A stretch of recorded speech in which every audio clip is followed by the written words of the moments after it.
ఇంట్లోనే సింపుల్గా చక్కెర పారాను ఎలా చేయాలో చూపిస్తాను. ముందు బౌల్లోని హాఫ్ కప్పు బెల్లము, హాఫ్ కప్పు వాటర్ యాడ్ చేసి బెల్లాన్ని బాగా కరిగించి వడకట్టుకోవాలి. ఇప్పుడు వేరే బౌల్లోని 1 కప్పు మైదా, 1 కప్పు గోధుమ పిండి, కొంచెం బేకింగ్ సోడా, ఇలాచీ పౌడర్ని వేసి 2 టేబుల్ స్పూన్ల కరిగించిన డాల్డాని కూడా వేసి మొత్తం ఒకసారి కలుపుకోవాలి.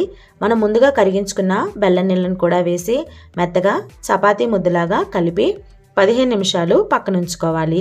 ఈ పిండికి బెల్లం వాటర్ కరెక్ట్గా సరిపోతుంది.